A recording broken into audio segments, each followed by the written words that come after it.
18th, 2025. This is the Town Council regular meeting. We have as the first matter on the agenda our Pledge of Allegiance. So if everyone would please rise. Rita, why don't you lead us off? Sure. Pledge allegiance to the flag of the United States of America and to the republic for which it stands, one nation, under God, indivisible, with liberty and justice for all. Okay, let's get the roll call. Here. Tom Butterworth, Here. Janet Bond. Here. Luke Hoffman, Here. Mike Morrow, Here. Maria Norton, Here. Kimberly Norton, Here. Hillary Orman, Here. Eric Seaman, Here. Jenny Young. Here. Jennifer Jonas. Here. We have a quorum. Excellent. All right, we'll call this meeting to order. We'll have our own version of March Madness tonight. All right. So moving on to agenda item number 2, public comments. Members of the public are welcome to speak to the Town Council on agenda topics scheduled for review and or a vote. Speakers are requested to provide their name and street address, and comments will be limited to 2 to 3 minutes, subject to the total number of speakers. Do we have anyone here who wishes to speak? Anybody, Bob, in TV world? No one on Zoom. Okay, great. All right. Moving on to agenda item number 3, budget review and discussion of the proposed town budget for fiscal year 2026, including a review of the following budget and line items. Well, I think the wrong one.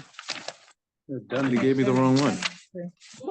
And I said March 18th. No one corrected me. Everyone is straight asleep in this room. So it's not all on me. That was a test. That was a Sorry. test. I got you. All right. Yeah, thanks. I'm sorry. Number 3 is Dunning Stadium scoreboard play clocks project. Approval of recommendation of the following resolution. Do we have anybody coming to talk to us? There are no public comments, so we're on number 3. So do we not have anybody? I don't know what happened there, but I can address it. Sorry, Mike. I couldn't get my computer up. okay. And I apologize. I'm not, I've got a cold, so I don't think any of you want that present. So, this is it's a scoreboard and a clock replacement at the Dunning Stadium that the Board of Ed is looking to do now versus waiting for what we would normally do in our 5-year authorizations in another month or so. They're trying to get ahead of it for the season so that we can get it in place before the season. They'll lose the opportunity if we have to wait for the other the timeline in later April or May when we do the authorization. So it's at $201,000, and they have a little bit that's coming from donations as well, but they're looking for that authorization to be able to move forward with the purchase. So it's a special appropriation? It's a special authorization for bonding. So in our normal, we would have in another month all our capital plans, the 5-year capital plan in front of you, and what we would be looking to authorize for this year. That was in that 5-year capital plan or our fiscal year 26 request. It was taken out of the request because by the time we would get that approved, it's too late to get the repairs and the new scoreboard in for this season. So we're pushing it ahead about a month or so. Right. Okay. So why don't we just get a motion? Can I just ask a question? Just a quick question. I was going to just get a motion so we can open it up to discussion. I think it's just kind of more, excuse me, better way to go. Luke, why don't you make the motion? I'm sorry.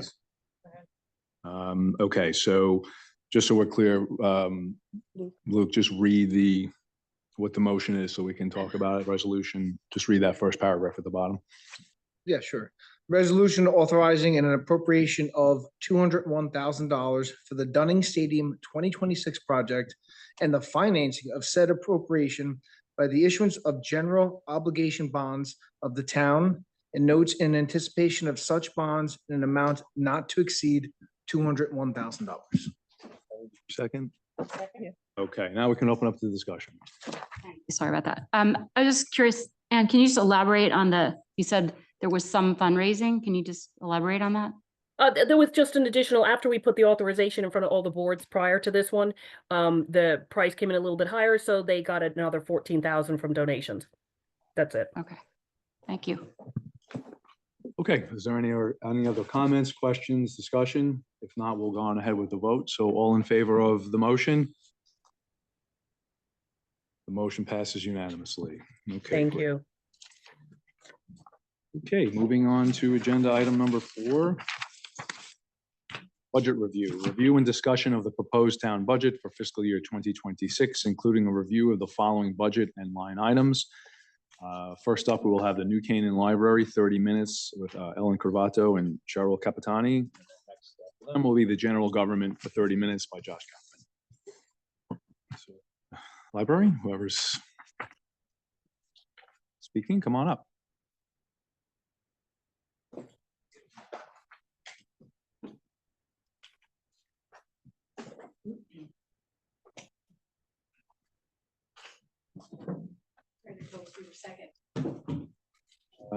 I have, if you want to go second. Yeah. Yeah, all right. Yeah, that's fine. At least for tonight.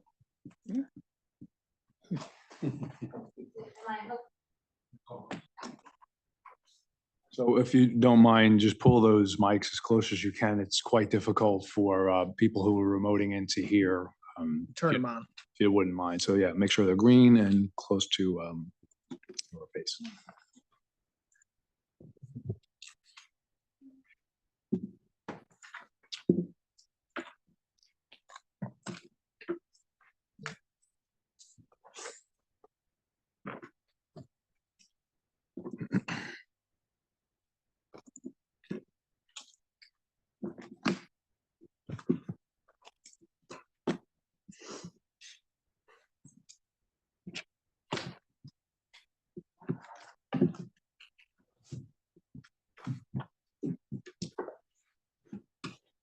Good evening, everyone. I'd just like to start by letting you know that today I was notified that the New Canaan Library has just received a great International Design Award honor from the European Center for Architecture, Art Design, and Urban Studies, bestowed upon us by the Chicago Athenaeum for great green good design for our new building, for all of our sustainability and green features. And we were amongst hundreds of applicants, apparently, internationally. And this is a big recognition. Apparently, the award ceremony's in Greece. I will not be attending. So we budget tonight.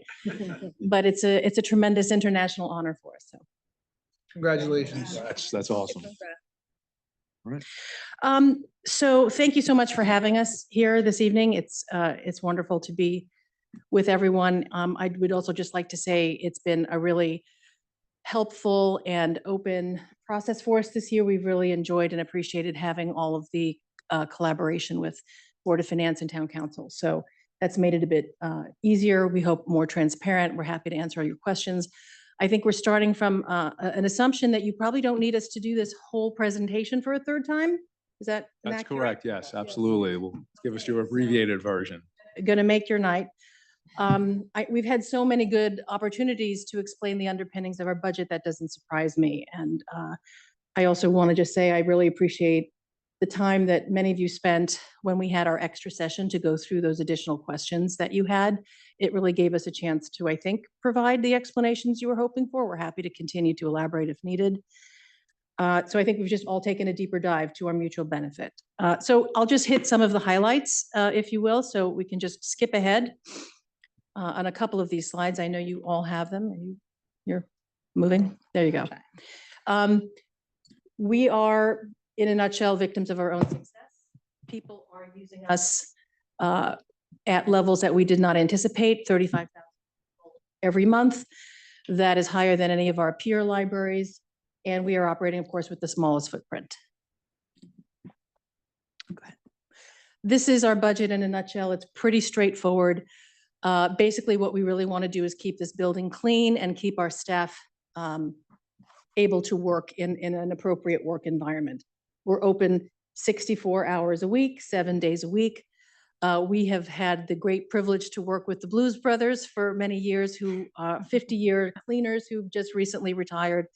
We're going to be capturing some of the savings in our cleaning budget and trying to put that up into this new line for a custodian, but it's absolutely a critical need. And in addition to that, we're going to be looking to add an AV technician consultant who can really help us with all of these new program and room turnovers. These are critical elements. I think this is very interesting to look at.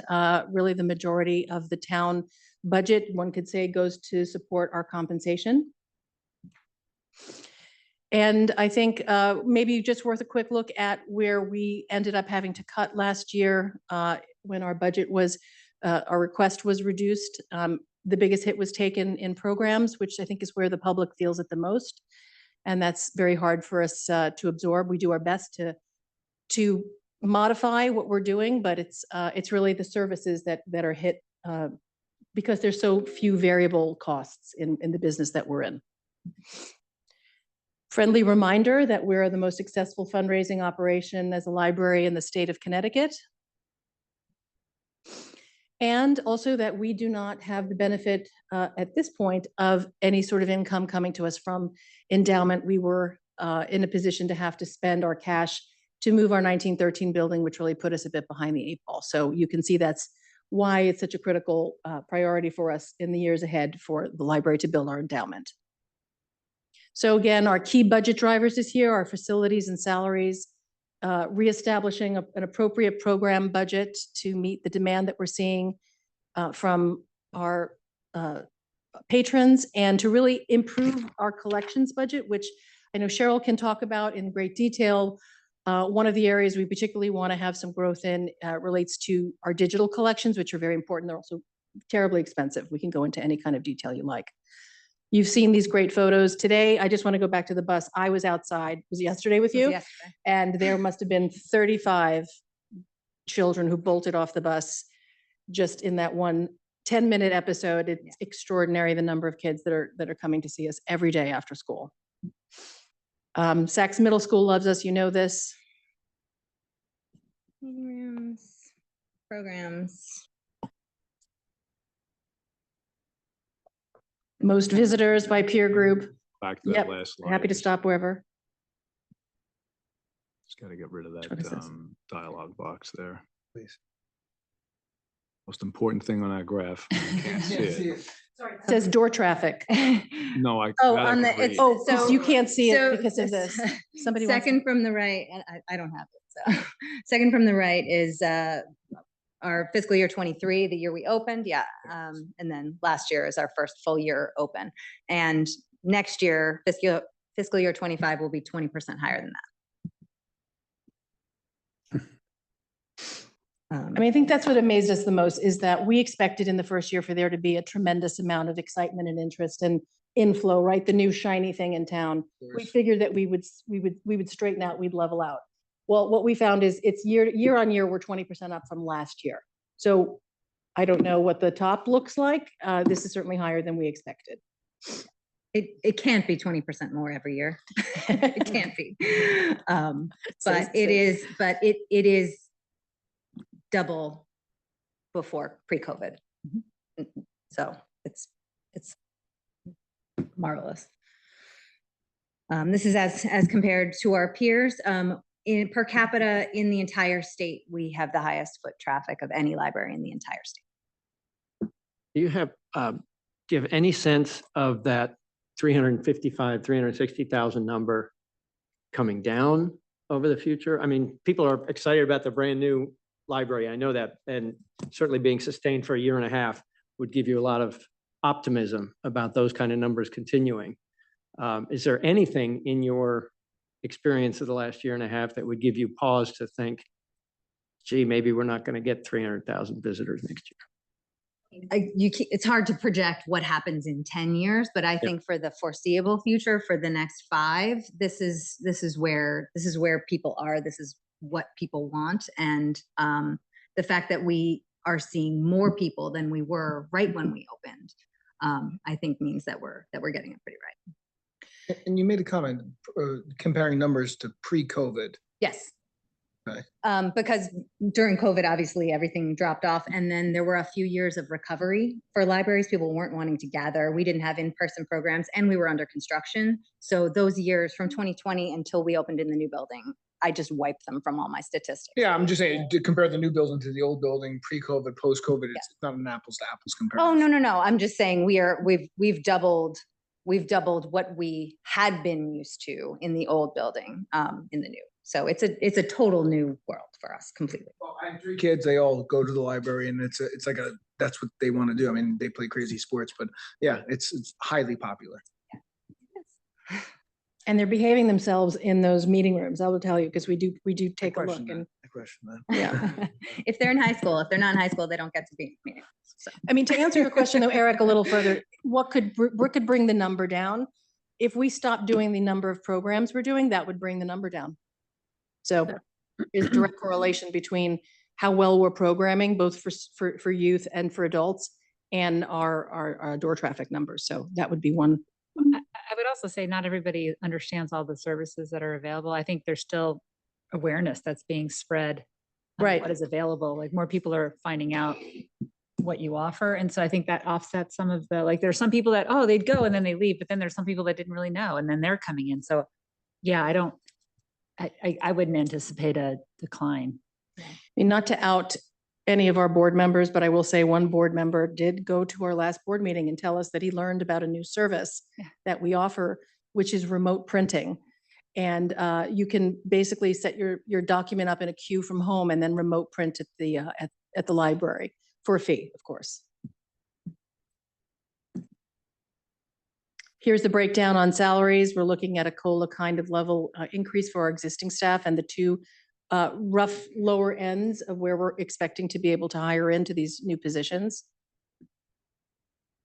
You all know the story about our wait lists. I know some of you know who Babs is. I am afraid I'm not an expert on her, but many people are. She's a local food wonder blogger, and we have 320 people, 25 people signed up for her and a 200-person wait list for a program coming up in a few weeks. So again, we're in demand.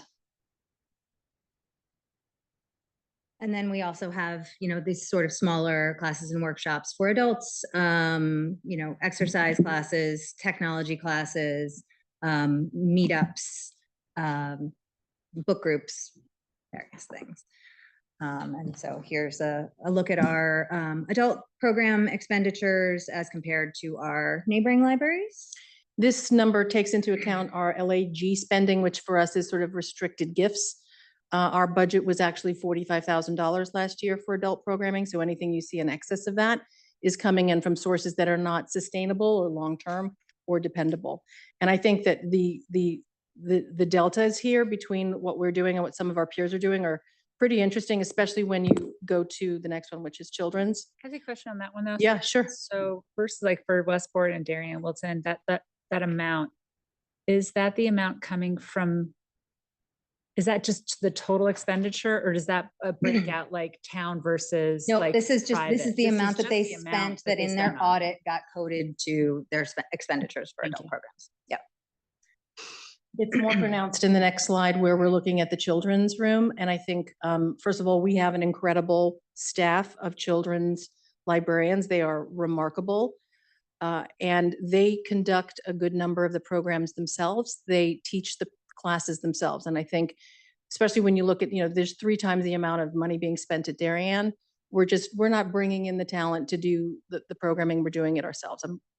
We're so proud of them. Can I stop you for a minute? Maria has a question. Go ahead, Maria. Do you have a breakdown by program as to the cost of each program? No, we don't have one, but we could certainly get one. Okay, and the other They thing, vary. sorry? They vary.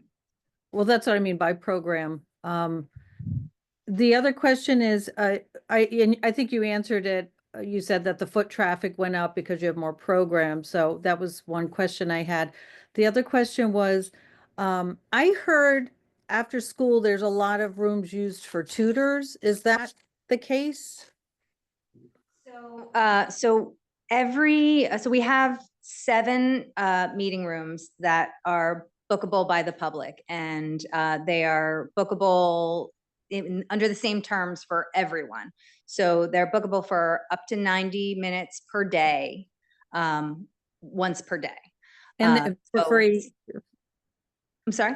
Are those booked for free, even though the tutors might be charged? Those ones are free, but a tutor or a study group of students, or if you wanted to have a meeting, have the same ability to book that room and reserve it up to 1 week in advance.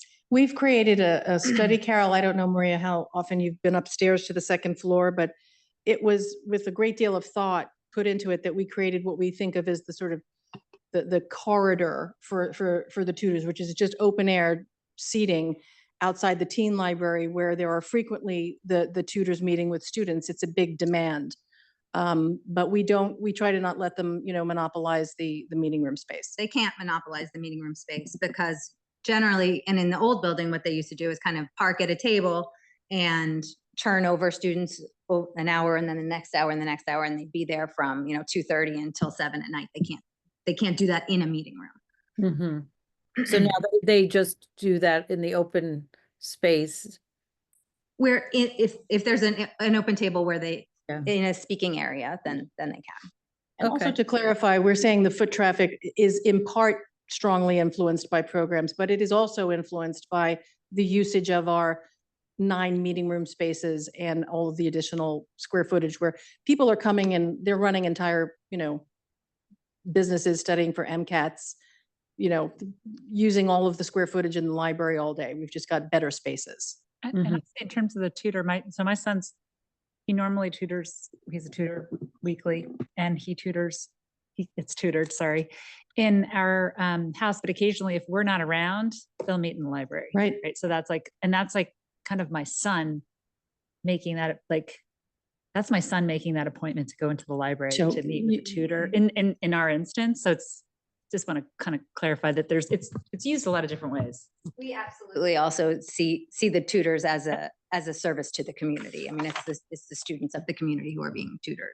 So It's following up on, Maria was asking you if you keep track of the cost per program, but do you guys keep track of the percentage full of the programs? Sure. Do you have an average of sort of, on average, how full they are, or is that? again, it would depend on the program. So, you have someone like Babs, right? That's going to be full at 325 people.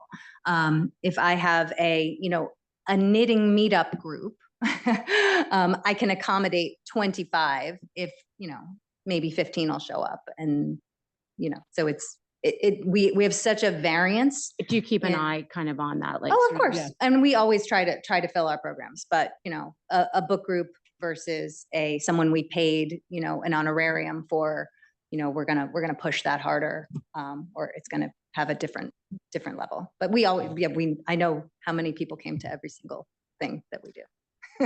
Is the Babs program Free? It is. It is. She's a local member of the community. Her daughter lives here. Mhm. There will be, Elm Street Books will be there to sell the books, but it's a free program for the community. But if we're talking about a cooking class where we have to pay a qualified instructor, we're enabling 30 people to turn up. We want to make sure we have 30 people in the room. We get a little bit more stringent in terms of how we approach our reminders and our messaging, because we understand that we're expending community resource here, and we want to make sure that if 30 people signed up, 30 people are there. Hey, Ellen, the increased foot traffic, is that mostly New Canaanites, do we know? Because anecdotally, you're hearing people from other towns talking about how great our library is. Yes. And they're coming in, so I'm just curious how much that foot traffic is New Canaan. I mean, we don't card people at the door, so it's hard to know. We do ask a question of all of our program registrations. Are you from New Canaan? And the majority are.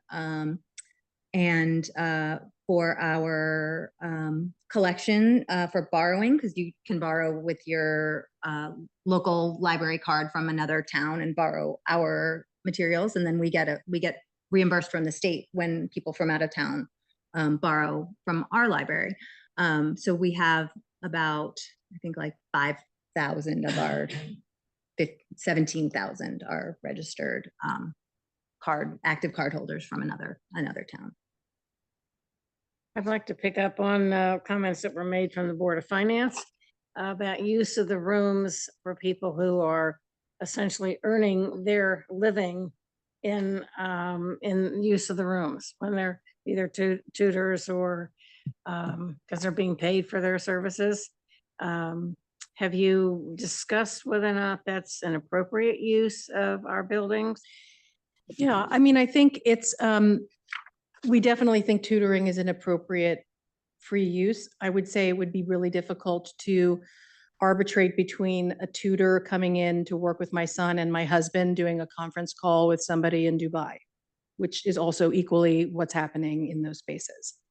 And we're not, looking at someone and saying, well, you look like an 18-year-old, so you're going to do this kind of use in the space, and you look like you're going to have some other kind of meeting. We're not in a position to make those kinds of judgments. And so keeping the spaces free and open, we feel is appropriate. With the 90-minute limit, it doesn't really provide that much of an economic boon to people, in my opinion. So, That's really the equalizing factor. It would be pretty challenging to effectively run an entire business in 90 minutes in a meeting room where it's not actually soundproof.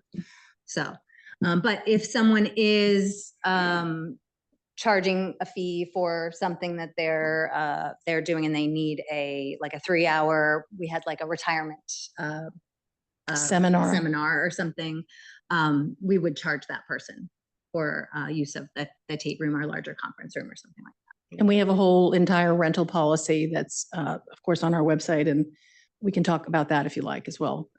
I just want to add, just for historical, it's been a long time since I've had kids in the tutor, range, but I do remember way back in the old library, being in between like ballet and being there with my kids, and many of their friends were being tutored around in the old space as well. So I think it's been going on for a while. And it's all the teachers from the high school, frankly, many of them. I can also admit that I've taken a couple of business meetings. We're happy to hear We're it. glad. That's a good That's use. a community need. That's what we were told, and it is playing out. It's okay. Shall we move forward? Okay. thanks. I'm sorry, I've had my hand raised for a sec. Can everybody hear me? Sorry, Hillary. That's I didn't okay. see. Is that That's okay. Hillary? Yes, hi. Thanks for being here tonight. Just a couple of quick comments. I do think that a lot of business and commerce goes on in those meeting rooms, and it's very essential to our town. And I think a lot of people appreciate it simply because there isn't a lot of meeting space. I don't think tutors are, racking in the dough either. I don't think that they're necessarily taking advantage of something. I'm in there most afternoons, and there's a variety of people using the meeting rooms. And I've used it for, nonprofit meetings, think sessions, things like that. So I think it would be really hard to say, where you draw the line, and if you're conducting any sort of business or furthering any kind of business, you're going to be charged. And I don't even know how you would trace that. Secondly, on people outside of New Canaan using the library, an interesting data point that I just saw. I follow a literacy consultant on Instagram. She has about 280,000 social media followers.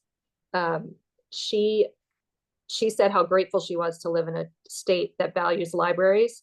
And the entire post was about the New Canaan Library and how it was the best one she had ever seen. Oh, So well, send that to me. I'd like to I will. repost that, please. I will. It's called Here We Read. I'll send it around. It was just so validating to see that from someone who has, really, she doesn't live in New Canaan. She lives in Connecticut, but doesn't live in New Canaan. So, I think that is such a positive thing for our town. And the library is such a positive driver. And I don't know how if we can connect the economic dots, but so many people go to programs at the library and then go have dinner in town. It's sort of like the Playhouse and the library are two great social connectors in Fairfield County.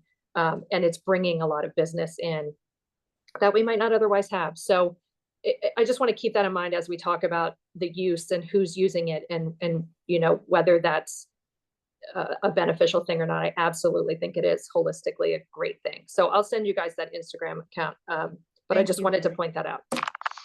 But, to Penny's point, it is certainly a topic of constant concern for me to be thinking about how do we increase and create revenue drivers, right? So I've been in this job for 11 years, just since September in the CEO role, but throughout that period, we've at least tripled the ask for philanthropy from the library. We haven't tripled our expenses, certainly haven't tripled anybody's salary at this table. But we are constantly on the lookout for ways to be as creative as we can. And I think many of you who attend our programs and the things we do recognize we do a decent job of that. And so I'm very open to understanding and looking for new sources of revenue. The challenge we have is that public libraries' mission is for there to be a free and open access to information for the community. In fact, there's, as you probably saw in this slide presentation, there are laws on the books in Connecticut that prevent us from not offering literacy and other programming free to the public. That's a definition of what we do. So there's a balance. And I think an association library is a really incredible structure and a great tool for us to, carry our own weight into this process. We build, I like to think of it as working toward building our own growth into what it is that we can fundraise for. I'm very proud of that. And so I just want to reassure you that that is something that we're always on the lookout for, without overly taxing, a community that frankly has a lot of philanthropic need. We're sensitive to that. As lived here for 24 years, I like to support a lot of different institutions. We certainly have the ability to be the 500-pound gorilla, but should we? So anyway, go ahead. Next. So another look at what we're asking to increase is our digital collection budget, which is very elastic, expensive. It's very expensive. The terms for library terms for digital books are egregious. So what would cost you $11 to buy on your Kindle costs us $60 to $75 for a single license that goes away in 2 years. So keeping up with the intense demand on the digital borrowing that our community is asking for in a budget that hasn't increased in 10 years on our side is not working out very well, and it's causing really long wait lists that it's really frustrating people. So, But they're charging you that because they can.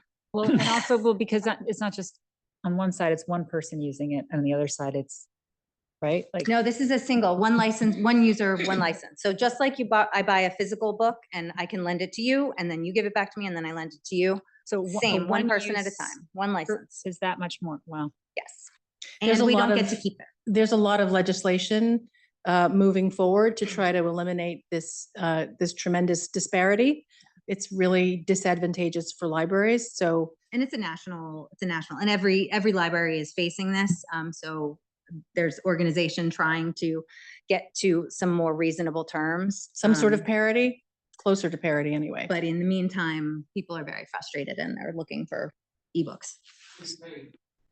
Say $60 or $70 for the license to one ebook. Yes. What's the term of that license? So we provide access to it in our Overdrive Libby platform. So then a person can borrow it for up to 3 weeks, just like a physical book. And then it either evaporates after 3 weeks, it goes and moves to the next person in line, or you can return it early. That'd be great. But how long does the New Canaan Library own the license for that book? It's 2 years. 2 years. 2 years. I'm sorry. Or like 24 circulations, and then whichever comes first. So it's finite. So it's not like. I'm not reading the words. Yeah, sorry. Thank It's you. a finite resource. It's a sinking cost. Sinking, right? You can keep forever. You can keep the book forever. It falls apart. I'm not sure I'm understanding. So I understand. So just to make sure I'm correct. I take out the ebook and I give it back. Is it then another $60 when the next person comes? No. Okay, so multiple people. 2 years. Multiple people, just like a physical book in the library. I understand, but multiple people are consuming it. So like say There's a cap. It's a built-in cap. So You're it's not. saying from the publisher standpoint. I mean, that's why it's more. And Right. absolutely. Yeah, Totally agree. So But these terms at the scale that we need to, and we're buying a lot, right? For Totally get libraries, it. for the publishers. Just So it's trying a to matter of, understand. yeah. Because it's like multiple people on this side and there's just one person on that It's, side. yeah, absolutely. It's, Okay. people don't, you wouldn't realize that it costs us that much. And that's why this is such a substantive part of our budget. Thank you. Ask. If you look at the next slide, it's really interesting to see who's making the big investments here and who are not. We're really behind. And we've just not plowed the funding into this. We've sort of wanted to have a bit of time to adjust, I guess, to being in the new building. We also just never felt that we could make an ask to increase this. So we're, you know, people are starting to get frustrated that this is the norm of how people want to interact with us. And if we're not meeting a service need, we're gonna, you know, disappoint people at a level that may have other impacts. Maria, Is do you- the, sorry. Eric. Maria, is your hand up? Yeah, I'm just thinking if the books basically have a limit of 24 checkouts, you're saying, right? I think so, Or yeah. 2 years.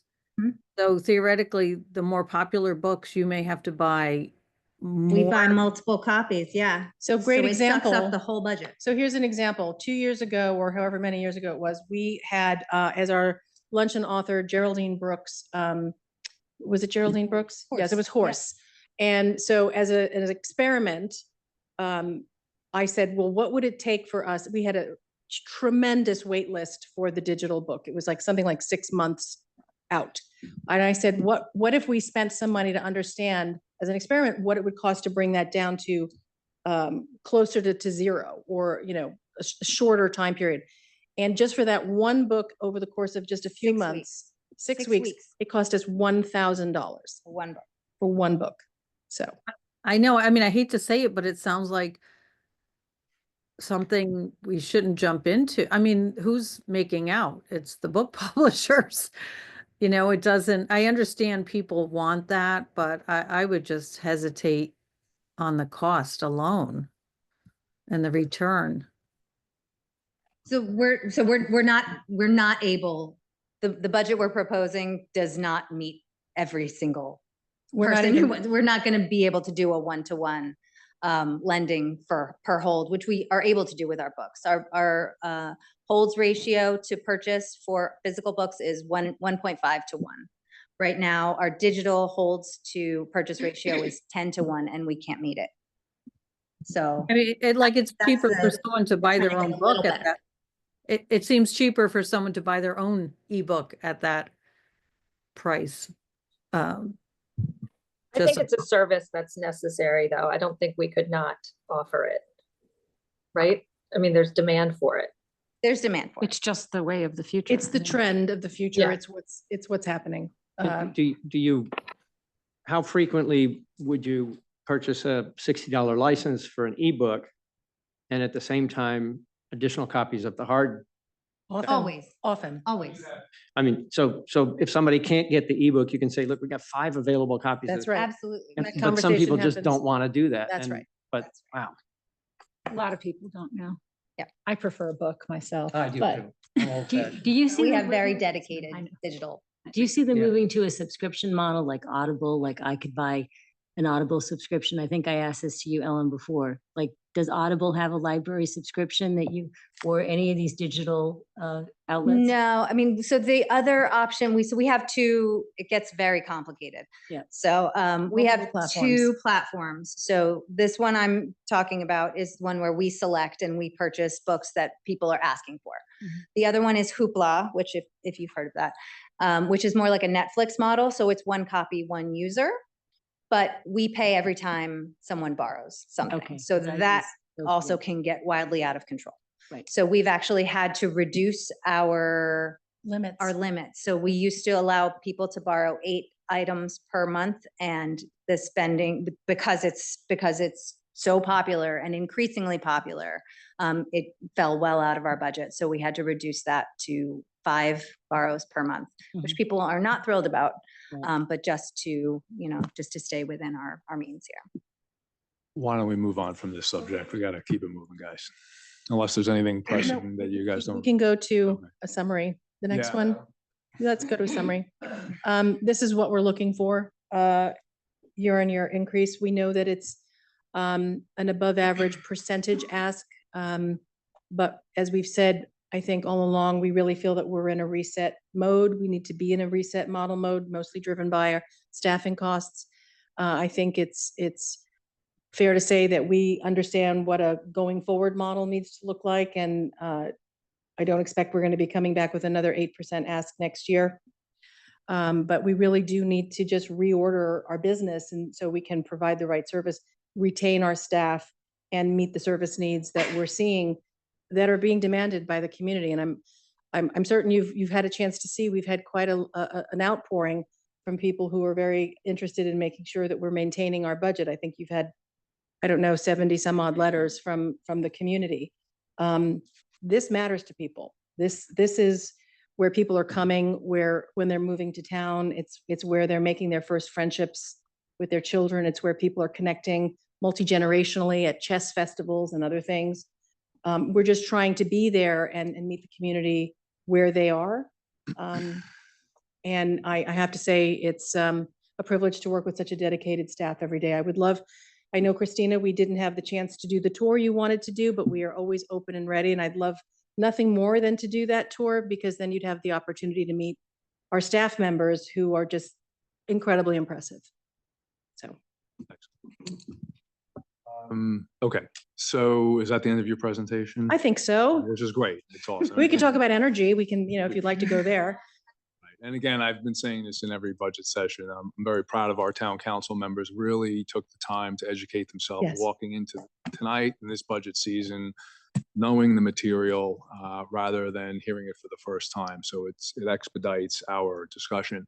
I just have a couple of quick points, and then we can shut it down and get to Josh, and we'll keep him here to midnight. So sorry, bud. Then no one disputes that the library is just, it's phenomenal. It's a game changer for the town. I supported it coming in. I was on the side of getting it here, and the whole issue with the other building, I was on the side, we need this, 100% need it. Because when I moved to town, however many years ago, and I said this in public, the old library to me was like, it was broken down. And I said, this is just not even befitting of this town. Now we have something that's, you can't even say it's befitting. It's beyond our wildest expectations. My concern overall, just not necessarily with what this particular request is, given the just stellar use of this facility, and forecasting a 20% increase in usage over the next X amount of years, and I think you said it when you started, and I agree with you. You're a victim of your own success, right? It's so popular that my concern, at least from the town standpoint, and how we send tax dollars to the library, is what that means and the impact over the future of how much more may be required. My opinion is, based on, at least because I'm looking at your 990, you have 6.5 million in revenue listed in your, everyone knows what a 990 is. They're 2020, 2023 990. So it's a little outdated, but.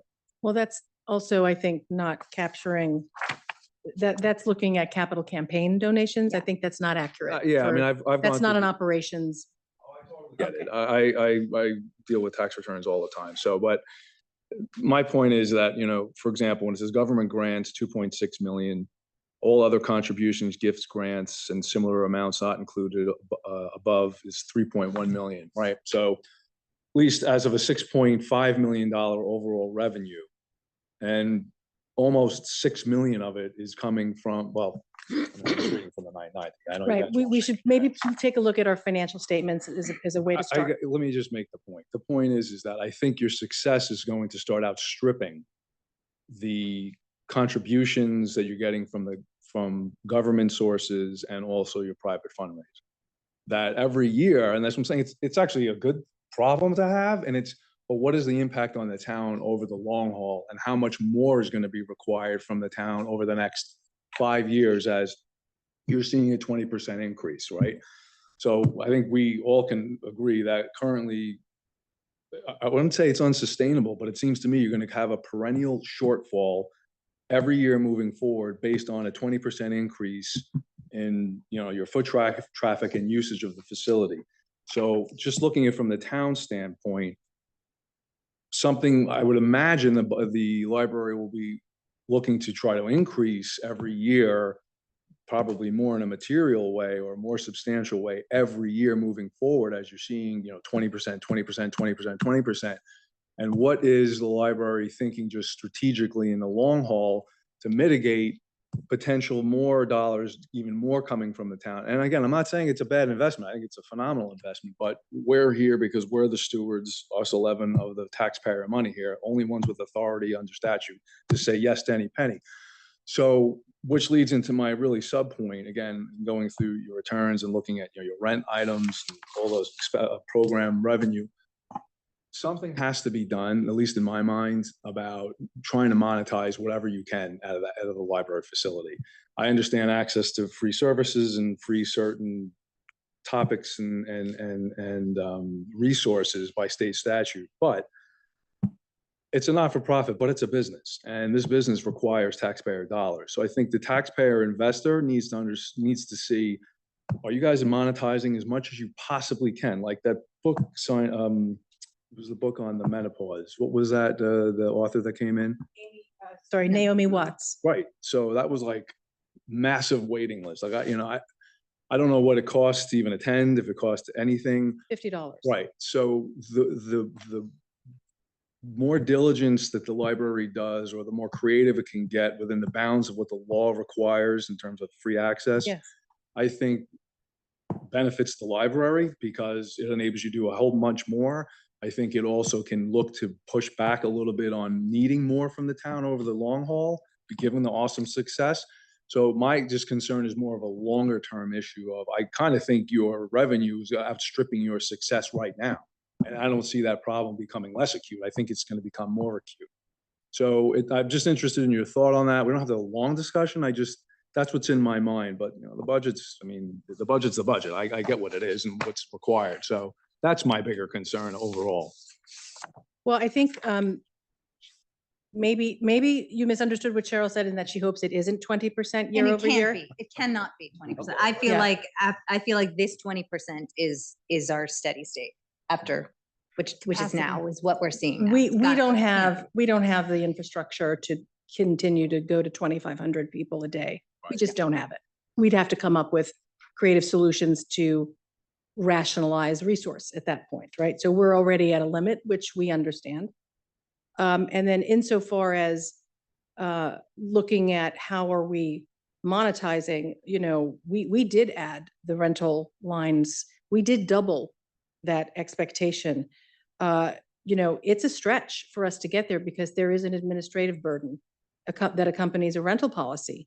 When you've got people, you suddenly have to start charging the law firms and the people who are doing the birthday parties on the weekend, and then it takes staff time you're matching your revenue income against, is this a worthwhile venture from an administrative and infrastructure standpoint? What's my ROI? It's a question I ask all the time.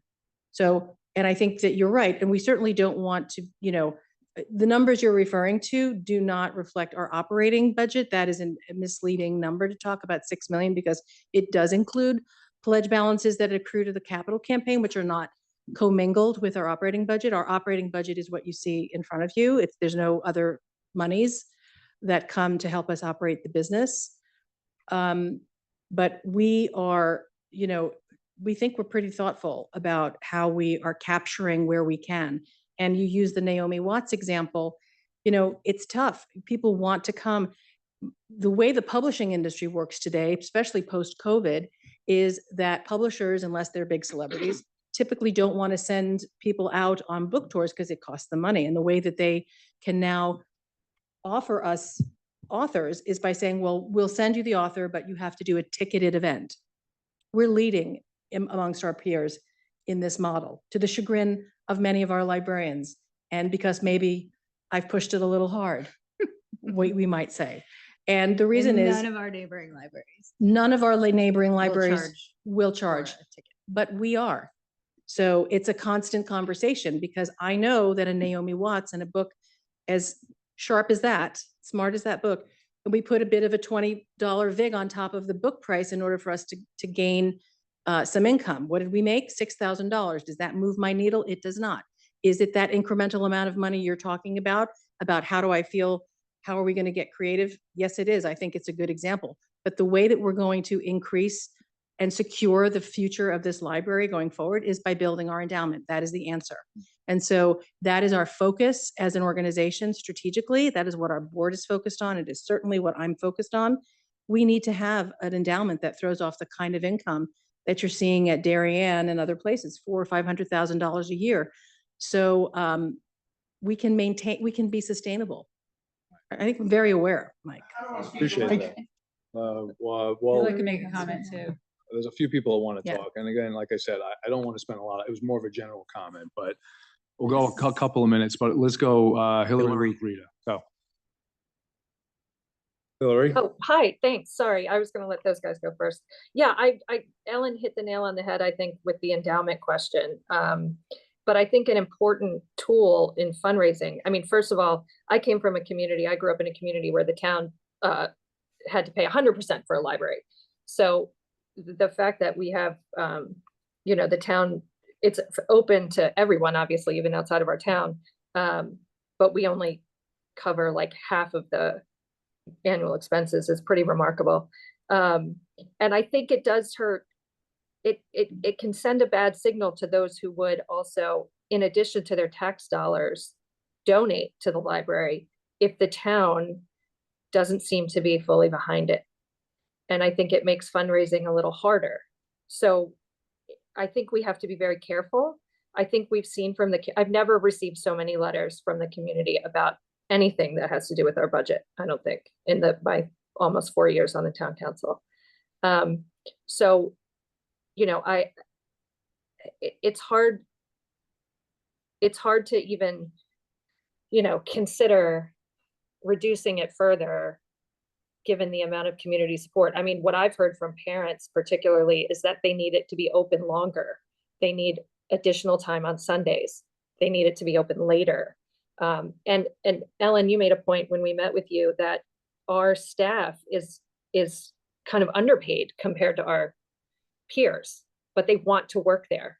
So, I think we just really need to support our library and all the great work that it's doing, both with our tax dollars and in getting a lot of support from the community separately to donate, which is you can never necessarily count on, particularly in these economic times. So just wanted to make that point. Thanks, guys. Luke. Yeah, I was actually just I was commenting on Mike that, we just want to make sure that we're capturing the most. I think it's unbelievable. You guys have been super successful. But, last year, if we said, hey, we're projecting this amount of foot traffic and now we're up 20%, it's it would be a common response of like, oh no, like if we do another 20%, it's like, no, we're not going to do that. It's if we spoke last year and we didn't think that this massive wave is, you guys are wildly successful. It's just making the point, and I think that's where Mike's comments were coming from, was just, are we being appropriate? Was the $50 appropriate for Naomi, or maybe should it have been 75, or things of that nature, making sure that we're not leaving anything on the table because we are a product of our own success. Is that, okay, are we pricing it properly? And is there another wave of more? And then just being prepared for that, because we want that customer experience, that town community feel that you guys are providing, which is, anyone that talks about the library to me, of letters and what have you, but just face to face, has been extremely positive. Are we prepared for that success if there's another 20%? And are we managing the budget in terms of like, should we be charging additional funds, or if not, are we giving it away? That you're not, but I'm just saying, just the cost of what we're providing to the community, is it appropriate?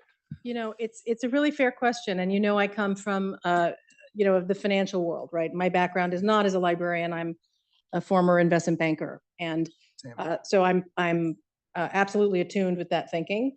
And what I'll say though, is that with a budget where more than 70% of it is compensation driven, and we've got such a small variable margin. And even within that, you're looking at things like energy and operating costs and IT and things that are pretty much, you got to have it.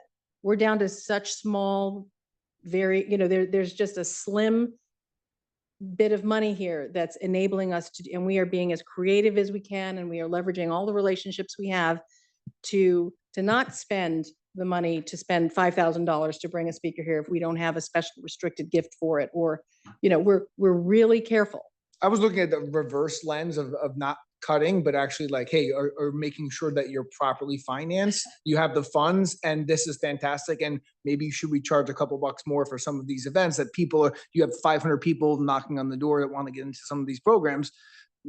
There might be an elevation of cost that could be absorbed by people. I'm saying I want this to continue to be wildly successful, and to ensure that we're seeing this through a lens of like, there might be a higher uptick of foot traffic, and also like, are we looking at the entire budget or the things that we're offering, the services, as acutely in terms of like, hey, should this be free or should this be charged, and what absorption that could be in the market. Also, And Kim, quick, because we want to shut Two this really quick down. comments. First of Very all- quick, not like I love the library, like I just. know, but this is me. You said due diligence. I've done the due diligence on this. And I just first want to say that the presentation this year versus last year is night and day. And I'm very confident in leadership. I wasn't, to be honest, last year. I think you've proved a case for me this full year of service. I don't consider the library just a library. To me, it's more of a community center. And if you think about all the things we think about in the town and what we're investing in, what we're paying for, to me, I think of utility. How much are we getting out of it? How many, people in the community are we serving? For me, this is the investment I would make. Like, I think this is a really smart investment. I think we're getting so much utility out of it. I mean, I might break up the P&L a little differently. Like, I think we should pay 100% of the operations if it were up to me. But bottom line, the money that you're asking for, however you cut it, I think for me is a bargain. That's just where I stand. You could quibble about, should we play for programming? Should we do, at the end of the day, if we even just paid for your operations, I think that in itself is the utility that the entire community is getting. And so whatever, however we break it up, I think the exact dollar amount that you're asking for, in my opinion, is a good investment. That's it. Thank you. Kim. I have a question about the endowment. So Ellen, you were talking about the strategy of growing the endowment. Can you talk a little bit more about that? Do you see that as the growth continues, that part of the endowment would be used towards the operational budget? Purpose of an endowment, Kim. Yeah, okay. But I didn't know, I mean, every endowment is different. So I was wondering what your vision is for that. For the libraries endowment. And I would love it if you wanted to ask this of some of my illustrious board members behind me, but I always have said 50% of my job was to get the building built, and the other 50% was to ensure that it's financial security. Right. And I continue to feel that way. I didn't know it was going to take me 20 years apparently, but it's really very much, they go hand in hand. Because what good is it if you build a great building and you can't fill it? You fill it with mediocrity or lesser service. You have to be able to ensure its future. And we are in the vanguard in terms of what we do. And we want to continue to fuel that growth. That's what motivates our community. It motivates our board. It certainly motivates our staff. So if we were to an endowment campaign is a whole other kettle of fish. It's a complicated thing to do. We've just come off a $40 million campaign. I can't tell you exactly when we're going to start. I will point out we're going to have our 150th anniversary in 2027, so that wouldn't be a bad guess. But the endowment is a crucial part of our long-term strategy. And now that we're in this new role, I think going through after our first year, we're going to be spending a great deal of time on strategic planning. The endowment is a core component of that. So when it gets above 3 million, that's when you would. According to our current bylaws, we have the able to ability put to it draw back it down, into but operation. truly, in order for us to really have something that makes sense, we're Right. looking at an 8-figure endowment, long-term. I just have two other questions about the past. One is the line of credit. And I know at the Board of Finance meeting, you mentioned that 2.4 had been paid off. and then Even you- better story. And then you announced that more had been paid off. So I was just curious to know where that stands. Very proud to say that we now have an outstanding line of only 1.7 on that facility. Great. So we've paid an additional $700,000 in the last month. So we are certainly, to even say we're on track is a bit misleading because there is no prepayment or scheduled payment. But given that we had the opportunity to borrow 10, we only borrowed 4. We brought it down to 2.4 and we're now only at 1.7, I think is something we're proud of. And we're pleased to say our, our recovery on pledges has been 100%. And we don't see that changing. The risk goes down as you go further out in time. Okay, that's great. And my last question for people watching, because I've gotten a lot of questions about the 1913 library, and I know you've talked a little bit about that. In What's the fact, plan for that within the next year, would you say? it was the very first day I had an internal meeting with our staff committee that we formed. So we're trying to take a really methodical approach and work from the ground up in terms of understanding what is its best use, what are the things that will serve us that we're currently not able to do, what would be new for us, what would be beneficial to the community. And we're starting to, as you know, form external committee to really interact with. We want to be very open and transparent and have a lot of thoughts, but I think it's really important as we move forward in the process that we understand what are conditions precedent and what are constraints. And some of those relate to things like ADA bathrooms, and I'm going to credit Deanna, if she's still here, with helping me tremendously in the last few weeks to discover that perhaps we may not need the 2 bathrooms, we only need 1, which would be in a very small space, extremely, helpful. That's a game changer. It's a game changer for us. Yeah.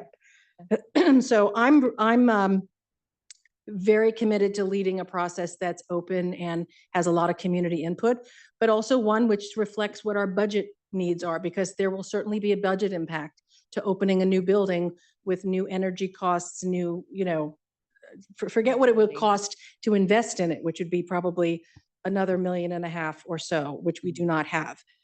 It's also the operating costs. It's what do we do about staffing? How do we police it, et cetera? There would be a necessary, there'd be expense. It wouldn't be free. So what timeline do you see on that? Sorry, and on my last question. We got to wrap this up. So I have Why, three Mike? other. Why do we have to wrap it up? It's 8 o'clock. It's 8 o'clock, Mike. Watch your tone with me. We should Tom? have a thorough analysis. You have this preconceived notion that we have to wrap everything up in a hurry. I'm not buying it. There are important issues here. This is going to be one of the things on the chopping block, and you don't want to talk about it. Watch your tone and watch your assumptions. You are 100% wrong. You're making illogical conclusions because you have a predisposed opinion about things. All I'm saying is we have a couple more questions to get to. Ellen's been phenomenal. She's given a great presentation. We've seen it a million times. I'm happy to continue to talk about it. If you notice, and something you're completely ignoring, this was on for 30 minutes. What time does that clock say? What time? What time does that clock say? 8:04. Yeah, that's an hour and 4 minutes, Tom. Don't tell me that we haven't had a full discussion. Okay, so I think I can answer this question quickly, Mike, if that's all right. It's as soon You haven't heard as my question. I'm happy to call. I was calling on you, so please ask it. I'm happy to talk all night. I'm not sure it's my turn. Someone else had their I'm hand. happy to have you go. And let me answer Kim's question. She asked what the timeline was. I don't think I'm prepared to give a timeline. I have some hope that it's within a 2-year timeframe, that we'll have at least a good discussion, but it's got to be preceded by a conversation about how we pay for it, or at least concomitant conversation. And I'm sorry, Tom, did you have a question? So the implication of a lot of these questions is that you're leaving money on the table. Okay. It's almost an accusation that you're being wasteful. What I would like to know from the board members that have taken the time to show up here, and you guys have a fiduciary obligation for the correct financial management of this institution. Do you feel that we're leaving money on the table? I mean, we can look at examples of 2 programs that have long waiting lists, and suddenly we're extrapolating and saying, my God, if we had chased more money from those 2 programs. But looking library-wide, how much money are we leaving on the table, or is this a well-managed organization? Are there reasons why we make our decision to charge and not charge? I'll go first and others. Yeah, I can go too. I think you Here, should take the come up mic. to the microphone Oh, so sure. that the public can hear. Sorry, can hear you. And I'm Robert Lowe. I'm the chairman of the library. I would say I appreciate the question. Definitely not. Everything, as Ellen said, is a balance. And when the trade-off that I think Cheryl was talking about, when you charge that $20 and you give someone a great experience, you arguably lose the opportunity to have them give a much larger gift when we're doing our annual fund or other events. And that's where, when we're paying for 25% of the annual budget, that's where I think we're just being penny wise and pound foolish. So no. Yeah, and I would just add, that when we charge for a program, there are people that don't want to pay it or can't pay it. And as a library, we have responsibility to provide services to the entire community. So we have to be super careful about how much we charge and what we want to charge. And we do the, we have the spring edition coming up where we have a great author coming and people pay for that. And some people are left out and there are people that are unhappy about that. So there is sort of this balance between serving the community and collecting revenue. And you have to look at what you're going to get incrementally to make that decision. Is this organization well-run? It is incredibly well-run. We have 2 top-notch leaders. There is nothing left on the table. There's an incredible amount of efficiency. The staff is terribly devoted. They're economical and mindful of every single penny. I have 100% confidence in that. 100%. And one thing to add to that, as I mentioned to the chairman, I was the treasurer before. And it's an interesting business model because the revenue is set. But when we go into a budget, and I think that's an important point that Ellen was talking about in terms of there's very little to squeeze. And so when we make our budget, we have to make certain assumptions of what's going to be coming in, and everything we can do through the year is just through cost expenses, right? We can't, and last year when there were some surprises in our budget, we did better in the fundraising. And that allowed us to have some of the charts that you saw there, that we were able to pick up on programs, but we can't bet on that. So when we're making our annual budgets, there were some pretty aggressive capital raises. And I do think not only just the balances between, in terms of the $1 million that we were able to raise that pays for 25% of the budget, but now as we're trying to get that endowment, that's got to really be balanced because those are the same dollars. And you mentioned, Kimberly, the 3 million. Right now we're a little bit under 1 million. So it's $2 million, and our charter is we can't pull anything out of endowment. So we have 2 million to go. And for those that are close to endowments, 5% would be aggressive. So if we had a $3 million endowment, that'd be throwing off, call it 150,000, which is hugely meaningful for what we're talking about. There's a lot of ground to make there, and that's what we're shooting for, even if Ellen was saying 5 million. But again, we're not going to be grabbing principal. It's 4 or 5% of the endowment we'd be raising. So I guess my 3 parts to there would be, number one, we want to get the $20. We want to raise money everywhere we can. And I'd say half our board talks about that, not the programs and things like that. But how do we raise more money? But the second part is the capital raise for that year, because we're on the hook for $1 million. And then we want to be the endowment so that we can start giving back. So not sure if anyone else wants to add. I mean, I could make one comment, and that is one of the questions that we hear a lot is, why don't you just go out and fundraise for it, right? And I was on the town council, I sat there for 8 years, 6 as your chair, so I know what it takes. And I've served in the Park and Rec and a lot of other things in town, the Red Cross, and there is a finite number of donated dollars in this town. And I think, unfortunate for the library, we're kind of the shiny penny right now, and we can go out and capture a lot of those dollars. But if we go out and try to capture too much of it, then we're going to take it away from others, right? And that's just really not fair. Over the years, there've been people say, well, I remember when there was a concert, Paul Simon was going to give a concert, and it was going to really disproportionately benefit one particular entity in town. I think we're in that space right here with the library. So we can talk about monetizing the rooms. We can talk about a lot of these marginal things, which to be honest, I'm one of the liaisons, and as is Doug, and we're there to kind of see what this is like from 30,000 feet. And we see a very well-run, a very good steward of those dollars that the taxpayers give to the library to spend. Every meeting it's talked about, and we are very, very cognizant of that. When it comes to the top line, when we try to raise more, I think we have to be very, very careful in this town that we don't start doing it disproportionately to all the other things that are needed in this town. So I leave that as one of the answers to the question that may be brought up tonight. The last thing I'll say is an endowment, right? I've probably sat on 20 not-for-profit boards. You have the endowment, which is the principal. And what you really should be doing is taking that interest off the principal and using that. You shouldn't invade the principle of the endowment. I mean, I don't think that's really where we want to be in any kind of not-for-profit. Sometimes you have to, and times are really tough, but that shouldn't be where we look to be. We want to get that 3 million plus. Really, I think an 8-figure is right. And then we start being like the other towns that have this large endowment. And we would be able to draw from that. I think that answers some of your question, Michael, and some of yours, Luke, where we are a product of our own success. And I think in the future, if we can get that large endowment, that will start to help us for that 20% increase. And I would agree with Cheryl, that is going to plateau. We just don't know when it's going to plateau. It's going to plateau soon. I mean, we just can't physically keep adding to it. And as you were saying, I guess it was Rita, as people find out what's offered there, you keep getting that stimulus to come in, but people will start to really get the understanding of it, and it'll start to plateau. But you know, Doug and I have been on the board for a year. You all, the town council, asked us to do this.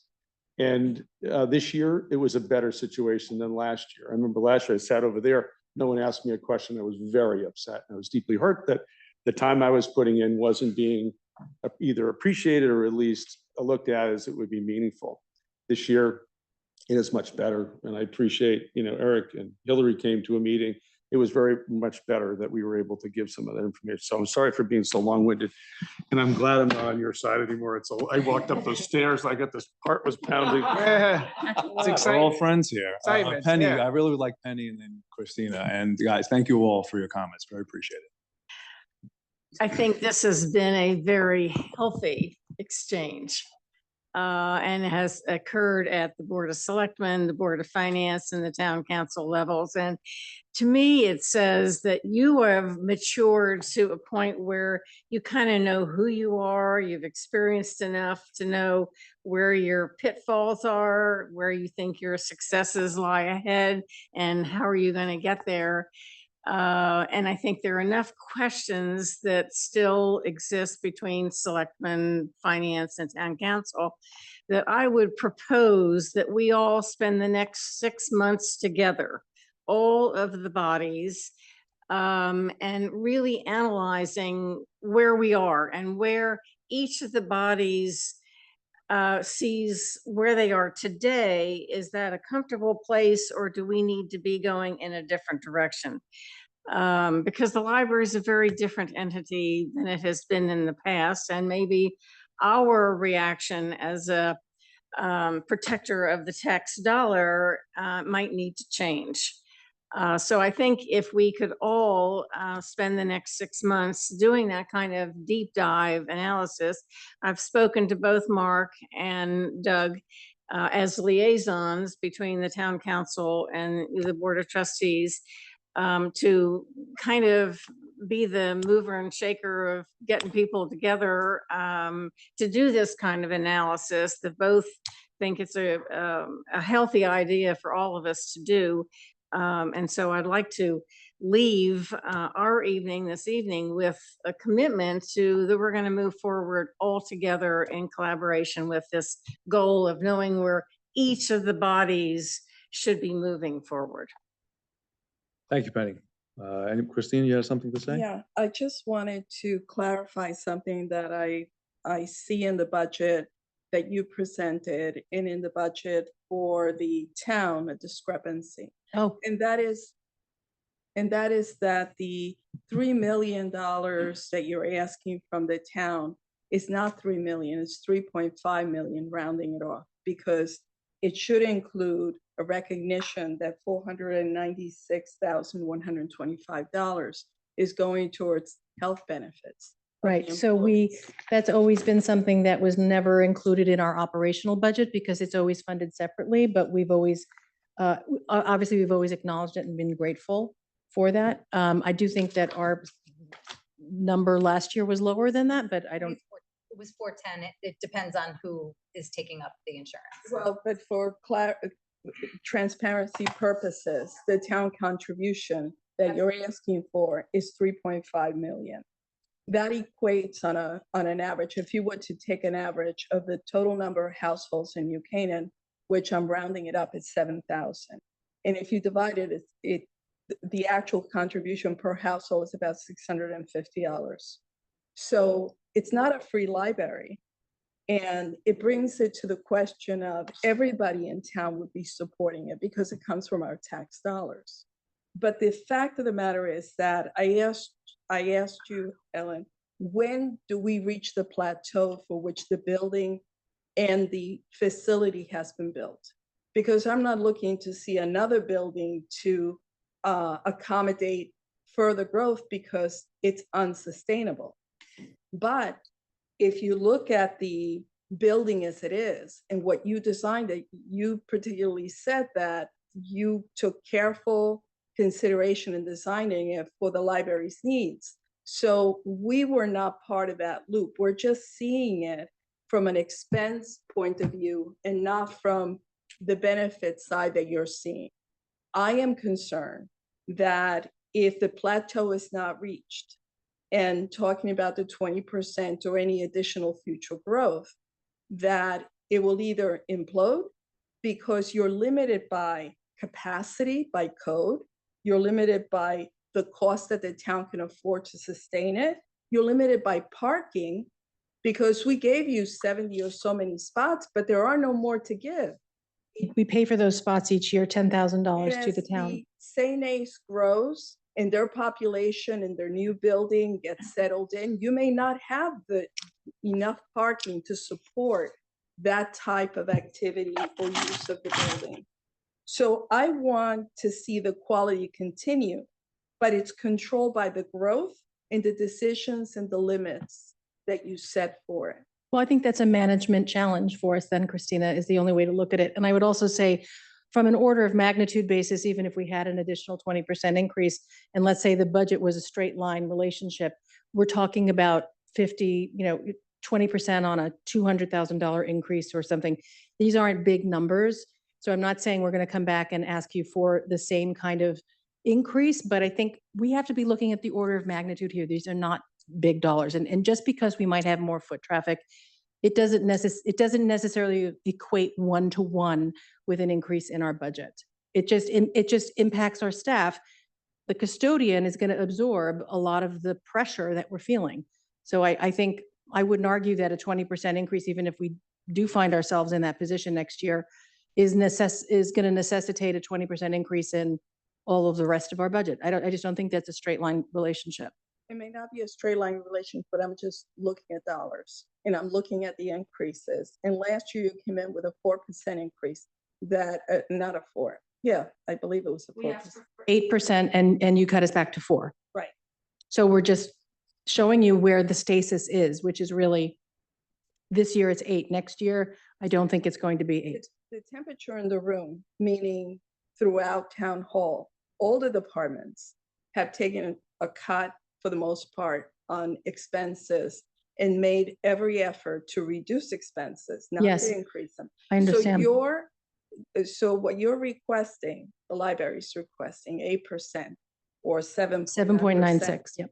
far exceeds all the other increases in the building or in the town. So I just want to manage expectations and for the public to know transparently what we're actually being asked for. And Sure. to me, it's 3.5 million. And I really would like to see what the design is to reach that plateau and know that you can't go beyond a certain number of programs or other things that increase the budget. That's it. Okay. Any other? I have a quick comment, and I promise 15 seconds or less. I think your presentations to the Board of Selectmen, the Board of Finance, and to Town Council are head and shoulders above the process last year. And I think your presentations have been excellent. I think your responses to our questions has been excellent. I'm encouraged by your openness and willingness to consider revenue sources and opportunities growing forward that might, although one little program is not going to help a whole lot, you put 50 of them together, that could make a difference. And I understand it takes years, not months, to build an endowment. And if you want an 8-figure endowment, that's going to take you 5 to 10 years minimum to build. When you get to the 10 million, you're going to get $500,000 a year. That's really going to make a difference. That will be my retirement date, Eric. I applaud what you said. I applaud what you've done in your presentations, and I thank you for being here. And I look forward to next year when you say, here are the 15 areas where we saw revenue enhancement, and here's the bottom line. Thank you. Can I address just the Sure, go step- ahead. Okay, really quickly. So I agree that the percentage is higher this year. Last year, I feel like we've had a step change. There's a complete reset, to your point, from the old library to the new library. I will be honest, last year, when more was asked, I was not confident that the case had been proven, that the leadership was there to really manage. It was more than had been expected per like Lisa. So I was dubious, right? But now that we have a full year where the case has been proven, it really has been a step change increase in utility. And I'm going to go back to utility from the previous library. So I think that 8%, the original step change that was asked was not given. I think we need to make up for it this year. That's just my opinion. So I don't think this is a, we're going to look at a regular increase. I think the entire model's different. The amount of people the library servicing is different. The quality it's a complete step change over what we were doing. And so I just look at it a little differently. But I'm sorry, Mike, just to answer that, what they're asking in support is 3.5 million, which is not 7.9%. It's much higher than that. Their increase on the budget. No, that's incorrect. That's not correct. The 400,000 or 500,000 that you mentioned, I'm sorry. Here. 500,000. That's a fair point, and I think as Ellen said, we appreciate it, and when we're showing comparisons, it's included. But that's been part of our budget for a decade, 15 years, and so that's not a one jump. I want to acknowledge it's there and we appreciate it, but when you're thinking about an increase, it's not. It's In fact, the number's gone down. The total number has gone down over several years that you've been able to contribute to the healthcare costs, which I think I showed in the meeting we had. And I think, the other thing I just want to add is we appreciate the number is 8%. The absolute number is $291,000 we're talking about. But I recognize that is an 8% increase. We have challenged ourselves in this budget to do an 8.2% increase in fundraising. That has never been something that we've come to this board and body with before, because I felt that it was important that we stand shoulder to shoulder with the increase and take some of that burden onto ourselves. We've been successful. We try to be conservative and say, we never know. If NVIDIA is going up this year, we're going to do well. If Exxon's going down, we don't know what the markets are going to do. But I have enough experience and confidence to know that looking at our revenue line, looking at annual fund and fundraising revenue increases, I'm prepared to say we're going to do 8.2%. I'm taking that on ourselves. We've never done that before. So yes, we are asking the taxpayers to do 8%, but we ourselves are asking quite a bit of ourselves and our staff. And Mike, may I say one thing? I've been quiet. I'm sorry. I just, as we draw this to a conclusion, I just want to bring it back to, so 8.2%, but a total in this operating budget of $291,000. And it comes back to return on investment. It's the foot traffic, it's the letters that we receive. I know you're rolling your eyes, but when we talked about COPO last year or something like that, much bigger ticket, this kind of scrutiny. And, I'm just asking you to keep it into perspective, my other fellow council members. Can I just say something? Sure. Didn't we just approve of a $201,000 scoreboard? I mean, we're talking about something that's going to benefit the whole entire community versus a scoreboard, which doesn't That's benefit the entire. I know, but we're talking about every segment of the community is going to benefit from the budget from the library. I'm just trying to put in perspective. That's all. Most of the taxpayers that are going to fund this increase use the library. They're getting by definition their money back. Well, we're happy for there to be as transparent and ongoing process as possible and to talk with you about all of your good ideas. So thank you for having us this evening. We're gonna highlight the increase of 201 for the scoreboard. What additional funds have been, like, if you're gonna do apples to apples, it can't just be a little sliver of, hey, this is the increase, but what other funds have went into bonds, town money that went into that? Like, you mean it's not really apples to apples. I started my conversation with, how do we fund you properly? And I'm concerned that you don't have enough in this budget. And if we do exceed the 20% going forward, that's where I was at. There was no accusations of anything other than I want the library to be funded properly because it's a crown jewel of this town. And I stand behind it. My family stands behind it. And if you think, go to the tape and say, I asked you, are you funded properly? Because I don't think that you are. If we're so successful, then we might need more rather than, hey, 8%, 2%, 291,000. Finite numbers is, we want you to continue to be as successful. And we don't have 20 years experience. We have 2 years of a bucket and say, hey, we weren't expecting the 20%. So maybe our forecast for next year isn't appropriate. Maybe we're going to explode and do 80% or 20%. We want to be nimble and appropriately funded, that as additional business and additional people utilize the facilities, that they're getting the same customer experience that we've had to date. And that was my point, was to saying, we want you to continue to be as successful as you've been. That's great. Let's all get together over the next 6 months. Yeah. Okay, so the minutes and record will reflect, we spent an hour and a half on a 30-minute presentation. Does anybody have any further questions or comments, or feels we have not spent enough time on this topic with these people? Are we good? There's been no squelching of any conversation or discussion? That's what it sounds like to me. Very good. Thank you all for your hard work. You guys are doing a fantastic job. Thank you for the volunteers that are stepping up. You're done. Enjoy your evening. Thank you. Thank you. Josh, you're up. Great presentation. Great presentation. I'm just kidding. By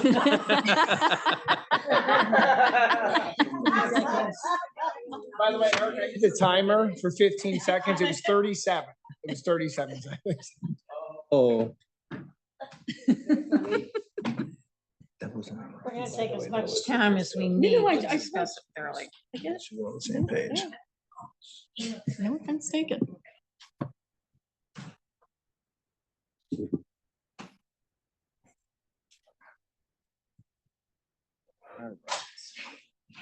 Mine encroaches. So I'll try not to take an hour and a half, Oh, but that depends on your questions. approved. Okay, so I'm just gonna quickly run through the budget for general government for FY '26. Starting on the expenditure side, these are kind of as a whole, the departments that general government covers, from the first selectman down to building, land use, parking, IT, and so on. Overall, for general government, we're seeing a year-over-year increase of 2.75%. That is almost entirely driven by the IT department, and we'll cover that as we go later through the presentation. But with IT removed out of this, we're about flat year over year. So there are. What's that? That much? It's 0.65%, and we'll try to pare back a little bit next year.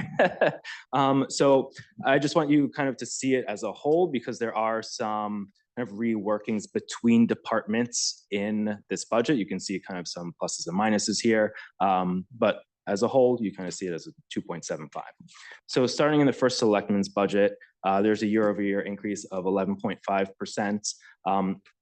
That's mainly driven by the salaries full-time line. It's driven by two factors. The grant writer position was previously in the finance department, and that's been moved to the first selectman's department. And there's also been, there's a position called HR generalist that was split 50-50 between HR and the First Selectman's Department. That's been kind of reworked to be 25% in the First Selectman and 75% in HR. So that kind of nets out to about 15% of a change there. Part-time salaries is coming down 3,500 to the reduction of the project coordinator position. Economic development is dropping by 6,000. A number of initiatives have been completed in FY25 and the previous level of funding is no longer needed. Any questions on the First Selectman's budget? Okay, on to finance. Finance sees an overall decrease of 2.67%. The main highlights here are in the salaries full-time, that's an increase of 2%, removal, like I said, of the grant writer position, and the addition of a full-time position for the purchasing agent, which I believe Anne can speak to if she's online, hopefully. I am. What we're looking to add in this purchasing agent position is to centralize purchasing. Right now, it's decentralized to all the departments. We're looking to bring it all together so it takes over the whole purchasing process, bids, quotes, in addition to bringing the risk management. As you see, the removal of the associate for risk management, we're bringing it all into the same so that we have the right certificate insurance, all the things that we need to do in terms of our purchasing side and also in terms of our liability side. So that will coordinate into the same position. And on top of that, we are implementing a new contracts module so that we can centralize all our contracts, whether it's expense contracts or revenue lease contracts, and we have it all into a system for continuity going forward. So that's why we're looking at this new position. And moving on, salaries part-time is a decrease of about 34%, removal of the associate risk management position, and also the removal of the project coordinator position. The professional services audit is being dropped by 13,000 just to reflect prior year actual costs and due to some of the fluctuations in timing between fiscal years that this sometimes hits. Banking and transaction fees is being reduced by 6,800.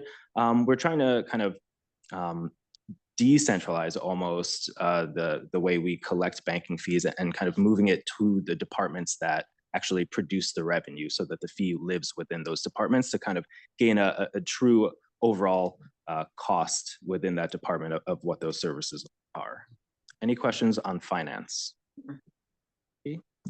To the tax assessor. So assessor and collector, you kind of have to view in this budget almost under the same umbrella because of our tax collector recently retired. And so that new position was merged with the tax assessor. So you'll see in the tax assessor's overall budget is an increase of 11%, and that's mainly due to the full-time salary line increasing by 9.6% due to that merging of the positions. In addition to that, there is a $7,000 part-time salary added in there to kind of support the merging of the two departments. In addition to that, there's an increase of 5,600 due to the QDS software that they use, which is really, it's about 3,500 in addition to what the actual costs in 24 were. So it seems like a big budgetary jump, but versus the actuals from 2 years ago, it's really not that big of a jump. Any questions on the assessors department? And you'll see kind of a corresponding drop of 31% in the tax collectors department. Full-time salary is down by 41% due to those merging. Again, the increase in part-time salary to support that merged position between the two departments, and also an increase that we see kind of every year for their QDS cloud software. Any questions on this department? Josh, just for an overall between the two departments, it's about an 80 something thousand benefits and everything, about an $80,000 savings in doing this initiative. All right, on to legal. Legal, we have 425,000 of an overall legal expense budgeted. It's a 25,000 increase over last year. This is due to police and fire union contract negotiations upcoming, so that extra 25 got added in for that. Right now, kind of going along with our run rate, we're pretty much on budget with the 400,000 that we have year to date. So we expect that 25 to kind of push us much closer to what we're going to hit for next year with those contract negotiations. On to human resources. Yep, sure. And- No, and it's this- good. this Jump is- in whenever This you is have just, I'm questions. just trying to, so, just curious, from, FY for full year 24 to full year 25, it went from 258,000 to So 400. you have to look at the bottommost number on that. Okay, Because the way that we do it is we budget all at the topmost professional legal services, and then as the year goes on and a bill comes in, we bill it to inland wetlands, Got and it. that drops down. that's, So that gets spread out between the years. So you'll Got it. see like 469, So, 432. I'm sorry, you're done with that. So Josh, I want to understand something. The planning and zoning line item there. I understand looking at the bottom, but we went from 86,000, 175,000 to whatever that says up there, 136. So Yep. is that related to like the whole 830G, 830G, I'm assuming, right? Yep. And we're getting billed hourly on that? I Or is that believe- pertaining- Some of it falls into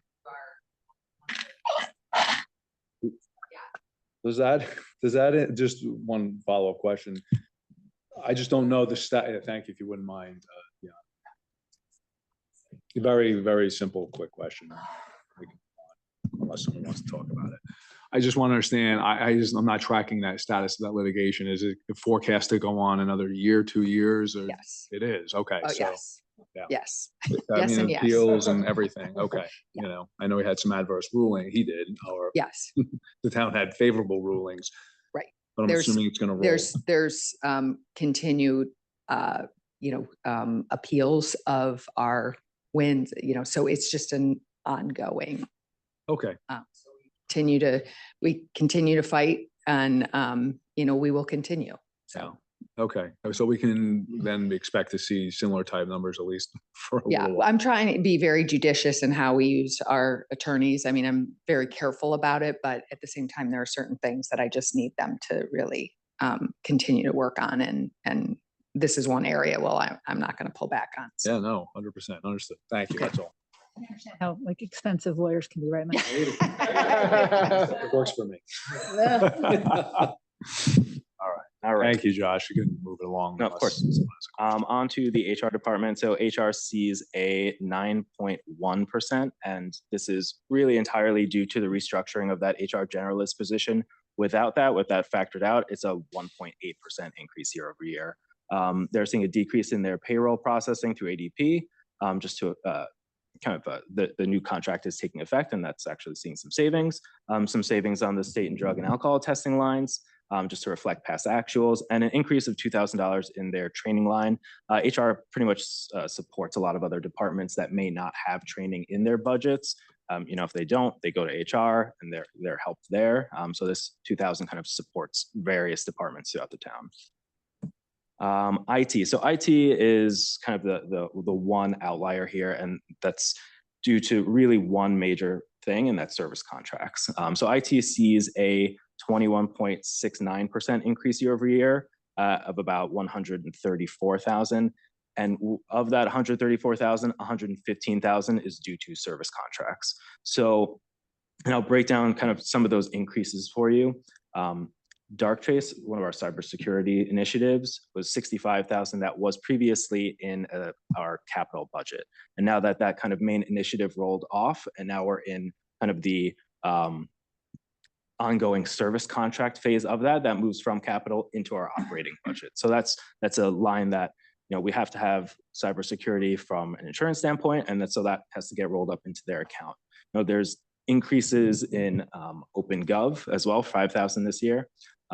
There's a couple 3-year contracts that have all kind of hit ending this year that we're now trying to push yearly contracts going forward. And that's the Rubrik 3-year contracts ending. So that's another 26,000 on top of that. We have the Bitdefender 3-year contract ending, and that's another 4,000. So Anne and myself and much of the IT department sat down and kind of looked really hard at every contract that they're signing up for next year and made sure that, every one of these, this was like an appropriately zero-based budgeted number, and have full confidence that it is. But this is kind of like the one, big change in general government, really. The only other increase on the IT side is 3,000 in training. There's a new online training platform that is going to be accessible to the 4 staff in the IT department, and I believe 1 staff in the police department that helps with IT there. And kind of when you think of how much it costs for one employee to go to one conference, you're talking $2,000, or to take a class is $2,000. This is going to be a $3,000 training platform that's accessible on many varieties of topics, 24/7, kind of by all four of these people. And it's hopefully going to provide a good saving and service. I'm sorry. Okay. Sure. Just on IT, specifically on cybersecurity, and the reason I'm asking is because our company had to like relook at cybersecurity. We literally scrapped everything. And when you said zero base, I just want to understand, like we literally said, like we kept like adding things and we realized we need to scrap everything and start over and look at it differently. And I'm just wondering, is that kind of what we did? Or like, how are we looking? No, so when I say zero base, I mean, we looked at, how much it costs for each of our email addresses to have, how much it costs to have Bitdefender, like every single one of their contracts, of which there are 30, 40 or so, and made sure that those were real contract numbers with possible potential increases in them. And got the 245, that's a solid number in their ask. Right. So I guess that's what I'm just questioned, because again, this is just an approach, but like at our company, we were doing that. We had these separate little contracts and cybersecurity kind of like, but what we realized is we were actually unsafe with how we were doing it. So we relooked at our contracts and we actually consolidated things, and we went to a different like supplier, and it actually ended up being less expensive and we were safer. And so, not that I question, I hope that's what you guys are doing, but I'm just I'm just curious more about the approach. So, That's a fair question, and I think, that's a question. Maybe Josh, you wouldn't know. Yeah. It's not really a question for Josh. It's really a question for Chris, who's not here tonight, and I can, we can, I will ask the question. So thank you for the question. We've been very fortunate. We're very happy with the company we've had, and it has caught things. So we've been very fortunate, but it's always good to relook at it. I mean, obviously things are changing constantly. So Also the extensions off of, I think it's a fair question. So I will definitely ask. Thanks. Hey, Josh, are these contracts being renewed for another 3 years? No, So- I believe we're trying to bring them to a yearly. It's going to be unpredictable the following year then. If No, Josh, can I jump in there? So when IT entered into some of these contracts originally and brought them in, they were on a 3-year contract. And when they're on a 3-year contract, they go under the capital budget. Because they're coming off that 3-year contract now, it needs to go into operating. So these have been in effect for a while, but because of the length and the original upfront cost of it, they were in the capital. So these are behind the scenes, and some of our Microsoft licensings had to be increased, but these should be now annual costs going forward. Okay. Any more questions on IT? Okay, to the town clerk's department. So town clerk and registrar, you kind of have to look at under the same umbrella almost, because a lot of the impacts have affect both of them equally. So the town clerk sees almost a 0.5% increase. There is a decrease of $7,000 and $2,000 in their part-time and part-time elections. Last year was obviously a presidential election, so a lot of these fluctuations are due to that. There's a $2,000 increase due to the price of their COT software increasing. Postage and advertising are dropping $2,500 and $2,000 because of the presidential election. And ballots is a new GL account that we've created kind of to consolidate where we purchase ballots out of. It shows an increase of $13,000, but you'll see a corresponding decrease of $11,000 in the registrar's lines and $2,000 in the town clerk's lines.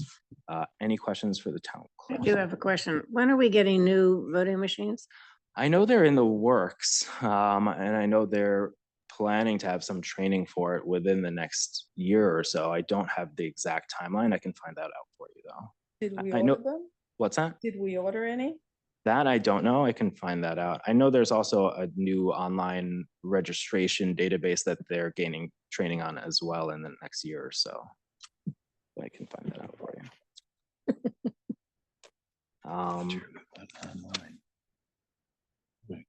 All right. On to the registrar. Registrar sees a decrease of 15%. And that again is due to mainly the presidential election last year. Part-time salary office and part-time elections are, well, part-time salary office is dropping 10,000 and part-time elections is increasing 2,000. Election personnel is dropping 13,000. That's mainly poll workers. Meals and events are increasing by 2,500. This essentially is to feed the poll workers that now have to work more hours due to early voting. And a lot of these changes are also due to early voting. And there's a decrease of 11,000 because of the ballots being moved to the town clerk's departments. Any questions on the registrar? I do, but when you talk about reduction, is it a reduction just on the ballot or is it a reduction in manpower? Reduction in what sense for the registrar, do you mean? In the For elections? No, I understand that reduction. What I'm talking about is, are we reducing the amount of manpower required to meet the new legislation about how long the polls are open, how many days? a flat increase that will just now be the new normal in terms of early voting, because they need the manpower to staff those polls, regardless of if it's a presidential election or not. Right. There is going to be a reduction in need in terms of how many people are registering to vote and how many changes there are and so on. I can say that coming out of a presidential election year, the actuals that were spent within that election year are basically going to be matched as their budgeted amount for this coming non-presidential election year. So they will have the, more than enough in terms of salary to cover their needs there. Okay.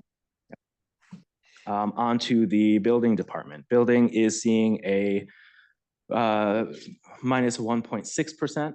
That's due to the reduction of salaries part-time line. As the town kind of streamlines processes, in this case, through OpenGov, we kind of reevaluate a lot of the part-time positions that are within the town. And so that's being reduced by 36,000. Office supplies is being reduced by 1,000, bringing in line with actuals. Naturally, as people are kind of servicing through OpenGov, a lot less paperwork is needed and a lot less office supplies. Voice and data is being increased by 1,000. That's to support the addition of 2 iPads for OpenGov access by the building inspectors in the field. It's kind of surprising that they don't currently have that functionality right now, and this kind of adds to that. Any questions on the building departments? On to the land use department, sees an increase of 2.45%. And really the only standouts here are pretty minor. Professional memberships is going up by $1,000, an increase in WestCog membership fees. Office supplies is coming down by 1,000 to bring it in line with last year's actuals and current year's projections. And their voice and data line is coming down by 2,100 as kind of like a 1-year correction to bring it in line with actuals. Really, their main increases are solely to do with just contractual salary increases. Any questions on land use? Okay. So we're just going to group a couple smaller ones together here: health, pension, OPEB, and insurance. So contribution to the town benefit fund, health insurance ISF, is a 5% increase. The 401A BOE contributions, that's the town's contributions to Board of Ed 401A plans, is up about 11% over last year's budget. And that's really just going off of current year's payroll, the actuals from those years with an adjustment for COLAs for next year.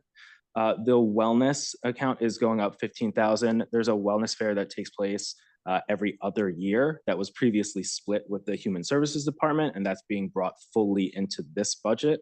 Town pension contribution and OPEB, the town pension contribution rather, has seen an increase of 274,000 and change as reported by Hooker and Holcomb. Workers' comp is seeing a reduction of 7.6%, bringing it down to reflect kind of positive claim experience while being a fully insured plan. And our kind of blanket insurance coverage is seeing an increase of about 3% year over year. Any questions on either of these 3 departments? Just a quick question. The 401A employer contributions up 11.2%. That's a lot higher than salary increases in the BOE budget. Help me reconcile the 11.2 to the So and a half. it could be a few things. It could be just different types of employees, different that are maybe not be in unions that may have the 401(a) plan available to them. They may have their contributions changed at any point. We kind of take a snapshot of a couple payrolls and look at them and try to do our best guess of what that's going to be. That number, changes year over year. It's not exactly, I mean, perhaps it may reflect salary adjustments on the higher steps within the Board of Ed. I don't really have that type of granular information. Yeah, I mean, it's not a huge number. I just, the disparity between a 4.5% salary increase and 11, yeah. Yeah, I mean, Josh is going off what he sees Yep. in the actual numbers. So, but, it could be just, employees are contributing. It's a very small universe, so you're comparing it to the overall salary increase. Yeah. And look at this tiny number of people, it just isn't Right, apples to okay. apples. All right. Thank you. On to parking. So parking is probably the least interesting of these. There's a total change, an increase of about 6,300, and 6,700 of that is salaries. So there's really $1,000 decrease in their gas and oil line, and that's pretty much all that's really going on in that department. So grouping four together now, debt service, town commissions, which is a new department that I'll cover, contingency and interfund transfers. So debt service, we're seeing an overall reduction of about 2.8%. This is updated as of the recent bonding that we had prior to the Board of Finance voting. The BOE IT lease, and I feel like there was a question by Eric in his recent Board of Ed questionnaire that was related to the district-wide technology as a capital project. And so the BOE used to have a lease that they would do every year. And we've now moved that to be a capital project that we bond for, just because we can give them access to funds quicker and we can get better interest rates by bonding instead of going to lease for it. So you'll see this line decreasing year over year over year until it's zero, and you'll see is it 800,000 as a district-wide technology? I believe it is in the BOE budget. Correct.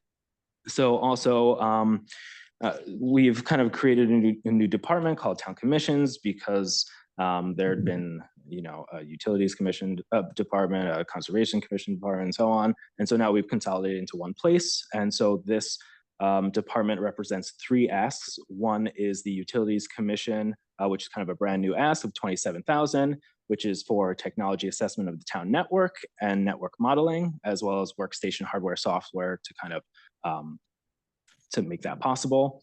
The Affordable Housing Commission is asking for 30,000 for a feasibility assessment study to perform for affordable housing sites. And there's also $11,000 that we give to the Conservation Commission, I believe, annually to perform their duties.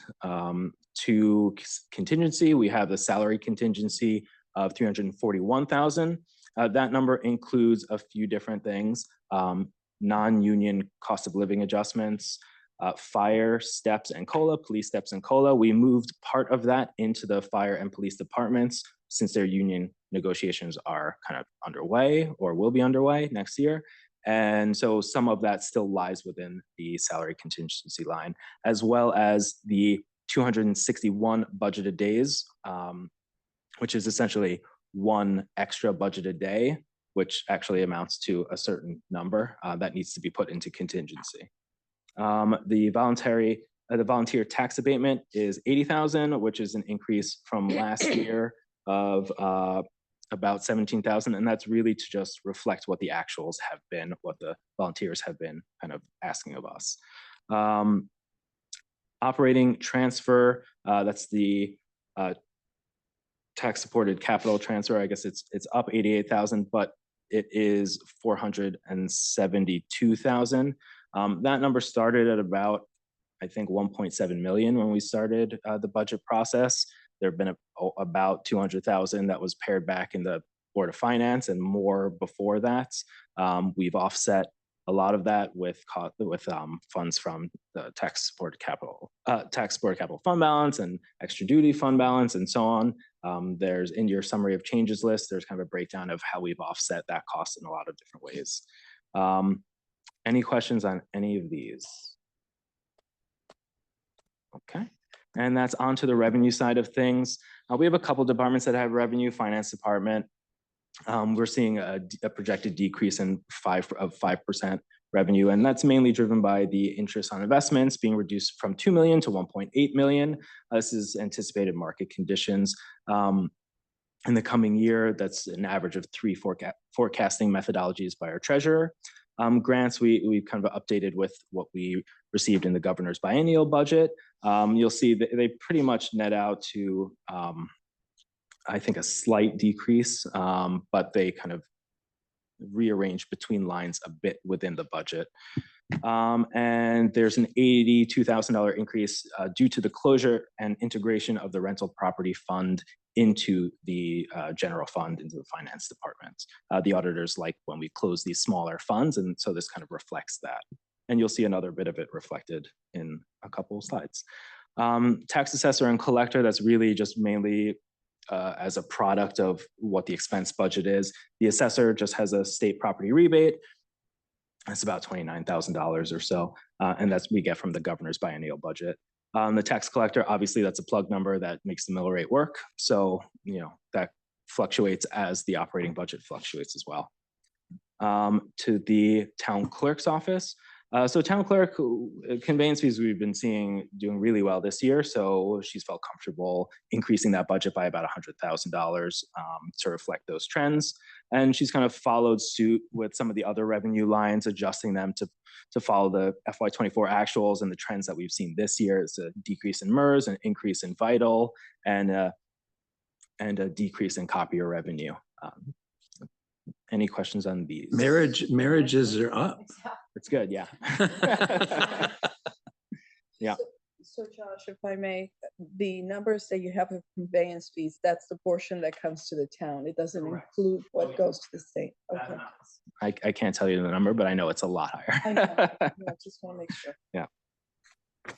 All right, on to building and land use. Building permits is kind of the same story as conveyance fees. This year, they've been doing very well. And the director of buildings don't actually remember his title, but he sees an increase for next year by 50,000. So we have that in there. Zoning permits, we see in land use of about 6,000. And this may be due to OpenGov having kind of more success in collection of these fees because of the nature of how they're collected up front. So that's only to kind of our benefit. On to parking. Parking sees a 4. Yeah. Pushing my light here. Building permits, and I'm surprised I didn't ask this before, but how are building permits charged? Is that based on the projected cost of the build, or is it a flat fee? Does it depend on zones? How does that work? I believe it's a couple of different ways, Eric. It is there's a fee, plus then there's a percentage based on the value of the construction. So there's 3 or 4 different types of fees that go into it, percentage and hard dollar based. Okay, thank you. I can verify that. Yeah. On to parking. Parking sees a 4.8% increase. Tickets, we have an increase of about 25,000, just following that trend upward. Collection rate, I believe, of the tickets has increased, not necessarily the number of tickets that have been issued. Meters were bringing in line with prior year actuals. We believe that's increasing by 25,000, mainly due to kind of the pay by phone that facilitates easier payment and renewal by parkers. And Boxcar, we're seeing a reduction of 6,000, just to reflect the recent actuals. We think that may be a trend in how work from home days are kind of decreasing. And so parking permits are now being more of like a better option, a more sensible option rather than kind of a daily Boxcar. Is this the area where when we have electric charging stations, the revenue generated from that, would that go into the parking? So it would, I don't actually have that line item added in here because we only recently. Right, yeah, but eventually it'll be. I think it's a line item in here. couple dollars that we'll get every year. Yeah, I know it's not a lot. I just was curious where it would go. It's a line and it will probably, I'm not sure if we're gonna budget for something like that. Flip a couple coins. All right, so on to insurance liability and miscellaneous.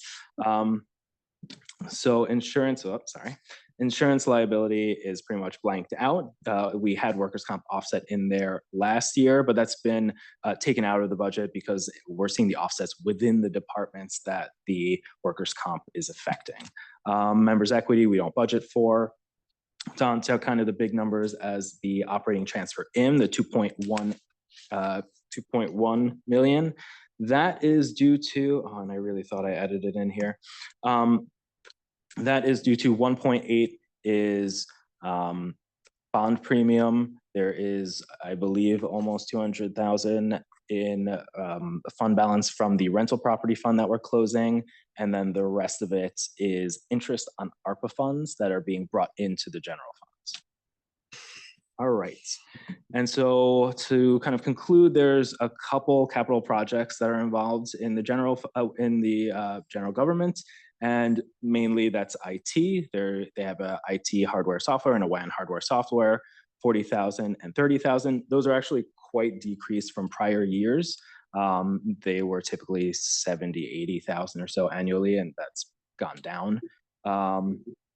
Parking has the 9 pay machines that they are looking to install on mostly on Elm and I believe one on South for $91,000. So Elm is going to meters? Ooh, did you let the cat out of the Yeah. bag? Many times. It's been mentioned. So, so this has been presented since my campaign, and it has been vetted many, many times with the public. And obviously it's not completely without controversy. We're continuing to vet it with our retailers and things like that. But the parking study, any parking study you do, we give away our most valuable parking and we charge for our least valuable parking. And we have a congestion problem on Elm Street that I get a lot of complaints about. And if I wish Tucker wasn't out of town because she could help, there is a thousands and thousands of page book that she is working her way through that talks about how you should manage your parking. I mean, it's economics 101 and this town doesn't manage parking the way you should. I mean, it's just uneconomic. So we have been working with our merchants and I understand some are not thrilled, but we have to fix Elm Street. The congestion is a problem. I mean, we just have too many backups, too many people circling. And so, you know, if you want to park on Elm Street, you should pay for that privilege. And if you don't want to pay, you get the less desirable parking on Park Street, which we will, the theory is we'll give that away for free. So there won't be all paid parking in New Canaan, but we are an outlier I mean, if you go to Greenwich, you pay for parking on Greenwich Avenue because that is prime parking.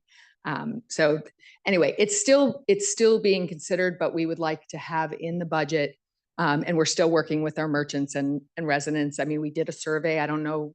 I mean, you should have all received the parking survey. We did a parking survey to everyone in the community.